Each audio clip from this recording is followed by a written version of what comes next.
UFC Vegas 12 Halloween special, Hall versus Silva. Exciting card, exciting night, Halloween night, always fun. A little different this year because of COVID, and I'll just be watching fights all night. Also, the boxing pay-per-view, Santa Cruz versus Gervonta Davis. That should be a fun one. So it's going to be fights all night for me this Halloween. A little different than usual. Usually I'll go out to some party or whatnot, but a little different this year. So I'm happy. I'm excited for watching fights all night. Should be good. Maybe sneak in a scary movie or two.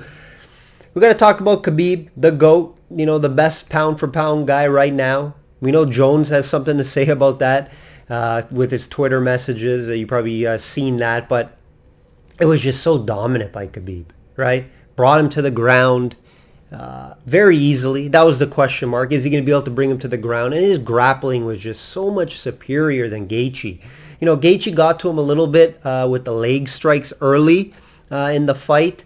It was hurting his leg a little bit, and I think Khabib just said, I got to take him down and just easily control him, and then he pulled off the submission. The only way I think Jones could be the pound for pound if he wins the heavyweight. If he wins that heavyweight title, I take him over Khabib just because he has the two titles in the two divisions. He is undefeated. Let's not talk about that disqualification. And the picogram and all that, the steroids, I don't fall too much into that as others do. So we'll have to see if he could win that heavyweight title. I think he will, and I do think he will be the pound for pound best. Let's do a little recap from last week. First, I just want to talk about that vacant title now. It's vacant. I think they should do a tournament style. I know they don't like doing it. I think they should. You got Tony or Gaethje versus Chandler, and then obviously Poirier versus Conor. If you want to throw in a couple other guys, even Hooker, maybe Oliveira, it'd be interesting. But at least we're going to have the Poirier-Conor fight, I think, in January. And then Chandler's going to fight either Gaethje or Tony shortly. So I think winner fights for the title, right? Whoever wins out of both matchups fights for the title. That's my opinion. Last week we did go 2-1, hitting the 2-fight parlay and that was plus money, and also the Rakhimov fight minus 110 hit on his debut, easily beating Oliveira. Cowboy Oliveira.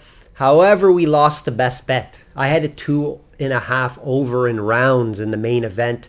I really liked it, guys. I liked Khabib to fight and win within the distance. I just wasn't as confident. I gave it out on as a free play video on the video here, but I did like the 2.5 a lot more. It didn't get there. I thought that Gaethje would lose maybe in the fifth round, but not that fast. I think a lot of people were shocked and surprised he won that quick. Not that Khabib won, but that he won in the second round in convincing fashion, right? So definitely a good card. We'll look at the updated record here. 42-17, guys, best bets. 42-17, that's 71%. Very happy and excited about that.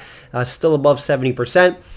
It's tough to stay above that, but we have been for over the past month now. So very, very happy about that. I'm more selective with my best bets, yes. As of right now, I don't have one this week. But I do have a few plays that I like. Plus 43.1 units on all plays. Let's go right into this main card. I'm going to be going over the main card like usual, guys. A couple good fights here that I'm excited about.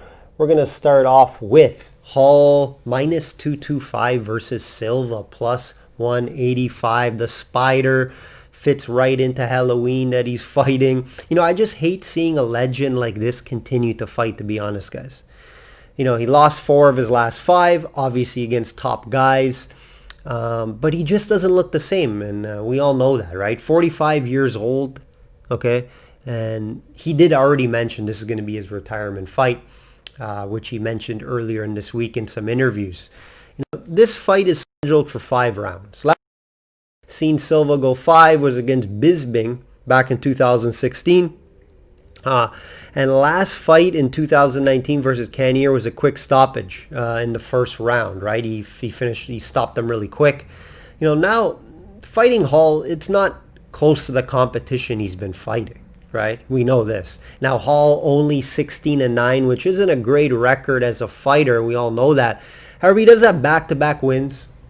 It looks like he's kind of putting it together now against, somewhat average, a little above average competition. When he's fought tougher guys like Whitaker and Brunson and Costa, he has L's beside his name when he fights the top and higher competition. I do think he's put it together, though. He has switched up his training. I do think this is all benefiting him, and he has looked like a Hall 2.0 in recent fights. I do think he's trying to make one last run. I do think Hall's going to make this one last run. He would love to put Silva on his resume. Who wouldn't, having Silva on the resume? Yes, it's a 45-year-old Silva, but he will get that Silva on his resume if he gets the win here. I personally don't see this fight going 5. However, I do see, Silva is tough to knock out.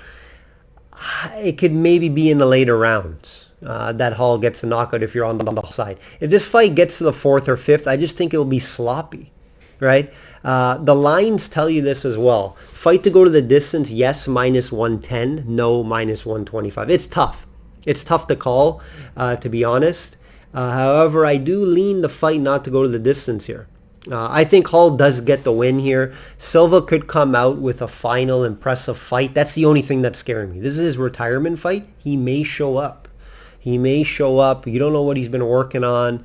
I'm not overly excited about Hall, right? So it's tough. I've been watching a lot of Hall interviews. Very cocky. I don't like the guy, to be honest. I don't know if you guys seen the recent interview. I wanted to punch him in the face myself and then obviously get beaten up. But he deserved it. Calling out Adesanya. He thinks he should be fighting for the title. And just show me that you can beat somebody. I know he's had that Romero fight scheduled in the Jacare and they backed out or it couldn't happen because of COVID. And that's tough for him. He was obviously frustrated when asked those questions. But he's calling out Adesanya. He would have to beat Silva, beat someone in the top 5, and then get Adesanya. So that's gonna be some time, right? He wouldn't see that wouldn't happen with maybe a year or so. And I don't know if he can do it. I don't think he can beat a top 5 guy. We'll have to see. I do think he wins here. Obviously, -225, -250, whatever you guys are seeing at it now. I don't like that. But I do think he finished it possibly with a KO. So I lean the KO. You get that at better money, better price. Get that plus money, right? So I would lean that way, but I do think Hall gets it done. You parlay players may want to throw it in there. Let's go to the co-main event. I'm more excited about this co-main event, guys. I love both Mitchell and Fili. Mitchell -150 versus Fili +125. These guys are actually two of my favorite guys in the lower tier. Not top ranked guys or guys just, on the bubble of the rankings, 15, 14, whatever it may be. And that's why I'm excited for this one. It's going to be a good fight. I think the value here is with Fili, of course, at plus money. But definitely scary to handicap on the side. It's more of a lean for me, which I'll go over in a minute. Now, we all know Mitchell, very scary on the ground.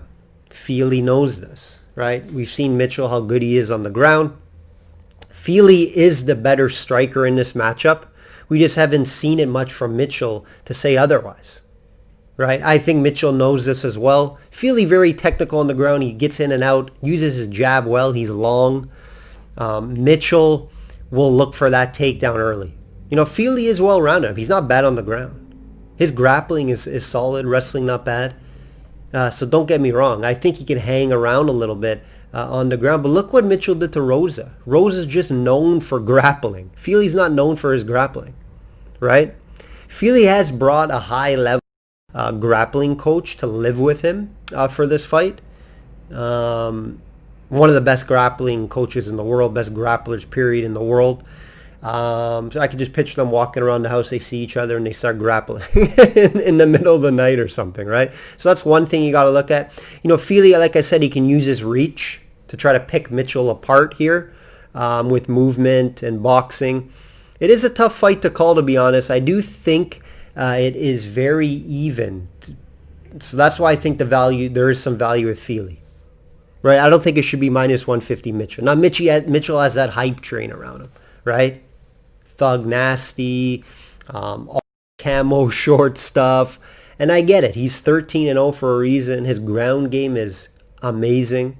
It just, does it get to the ground is the question. And when does it get to the ground? Can Feely, with his grappling coach, and his grappling's not bad, can he absorb it? What happens when it gets to the ground?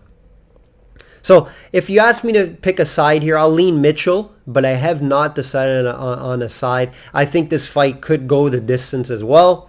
I think two guys will be battling out, and it'll be a tough one. Both guys do fight the distance, and Feely especially lately. Let's get into the next fight here. Kevin Holland versus Mordov. This should be a good fight here. I think the line is a little bit off. Holland is back. Love watching this guy fight, guys. Love watching Holland fight in his karate style. Very entertaining. He had a tough one last one out. I don't think he won that fight. I think it was very close. Could have lost it, in my opinion, against a tough Darren Stewart. 3-fight winning streak for Kevin now, and it won't get any easier with Mordov. We haven't seen him as much recently. I don't remember much of his fights, so I had to go back. And watch some of his fights. Very well-rounded, better wrestler than Holland. Mordov hasn't lost since 2016. He's on a 13-fight win streak, guys. Yes, not all in the UFC, but some of them were.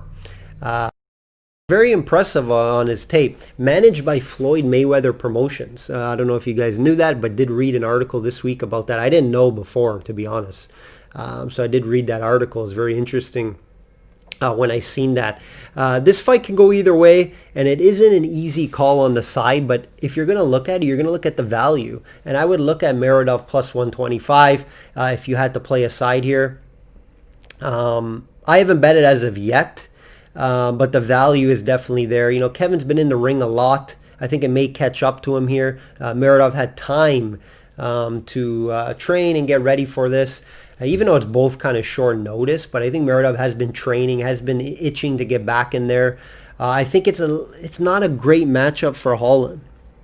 I think Mordov will try to get to this ground and out-wrestle him, and you've seen Stewart be able to do it. So, should be a close fight. I like the value, though. Hardy versus Green. Minus 334 for Hardy, guys. Minus 334 for Hardy versus Maurice Green plus 250. Yikes, is what I say first when I seen this. It's an ugly price for Hardy. I don't think it is justified, to the value is definitely with Green. Now, just because the value is on a fighter doesn't mean I like them to win, guys, right? Hardy attempted a step up in competition a few fights ago against Volkov and lost a striking battle, and he was humbled. He realized that Volkov is on another level. And he admits it. That's what I like. Hardy admits that, Volkov is the better guy, a lot more experience. He picked him apart for 3 rounds. He got hurt in that fight. He had some adversity. Then he came back against a tough De Castro in May. Then he won that fight. Ugly fight. But he was able to win the fight, and he did show me something there. Hardy will be more athletic in this one. He'll have the better cardio. Size is similar with Green, which Green is not usually used to that. Green is usually the bigger guy. I think Green's a little taller, but size will be similar. This is a step up for Green, right? I just don't see him passing the test here. Hardy gets better in each weight, in each fight, if you noticed. That Volkov fight showed him a lot. I think he learned a lot in that fight. He does mention and does talk about it. He has changed camps for this fight as well. He's put a whole team together for him to get better. So I like Hardy here a lot. You're going to want to look at it to throw it into maybe a parlay. I'm not laying minus 334, and I don't know if he's going to knock him out, to be honest. KO's minus 138, no value there. I don't know if he'll finish Green, to be honest. So I'm not willing to lay or pick an outcome here. Hardy in a parlay is what I like. Bobby Green is back once again, very active, minus 300 versus Thiago Moises, plus 240. This is an interesting fight. Bobby's on a nice 3-fight win streak here, has been very active during the pandemic. He's paid off his house. He's told everybody this. Moises is submission specialist, right? and is coming off a nice sub win versus Michael Johnson. Michael Johnson's a striker, though, and Michael Johnson was piecing up Moises on the feet before that submission came. You know, Green will be able to hang on the ground with Moises. He's also a solid grappler and can pull off submission. This Moises better? Maybe. But Green's going to be able to hang if it gets down there. So that's why I see a hard time for Moises to win this fight. Brown is a better striker. Brown will want to keep it on the feet, right, and try to pick him apart and makes it a boxing fight. But Moises the only way he can win this fight is by submission. And I just don't see Brown getting subbed. I don't know the last time he got subbed, very long time ago. It's hard to find a path to victory for Moises, in my opinion. Now, the minus 300 tag is ugly, and it isn't something I'm jumping all over, and I don't think it's going to be a knockout. I think it would be more of a decision, and the line tells you that decision minus 138 for Bobby Green. Not something I love. It looks like another parlay piece. I think there are a lot of fights in this week for a 2-fight parlay. I don't always recommend parlays, but 2-fight parlays are recommended in the UFC, guys. If you want to have fun and try to hit 5-fight parlays, you hit them once in a while, right? But in the long term, it's not going to be profitable. 2-fight parlays can be profitable. I hit them very often. So it's a nice parlay piece here for Bobby Green. That is the main card, guys. That is the main card. It's going to be an exciting card, Halloween card. Hopefully they have some Halloween tricks up their sleeves. Should be good. I think it's a style. The card is hard-nosed fighters, Halloween style card. I think they did a good job there with that. I hope everyone has a good Halloween, enjoys the fights, eat some candy, watch some Halloween movies. If you haven't already, please subscribe, like, and comment. Helps me out a lot. If you would like more information on the subscription service, all my best bets in all sports, all my personal plays in all sports, very reasonable and cheap price unlike most guys out there, check out systemsportscapping.com. Daily updated records after a play. I send out weekly updated emails, detailed emails on why I like the plays with reasoning, packages, and videos on the website. Subscription plays will be sent out Friday, so look out for those, guys, Friday afternoon or evening. All right, guys, like I always say, bet smart and know your limits. Enjoy your Halloween weekend.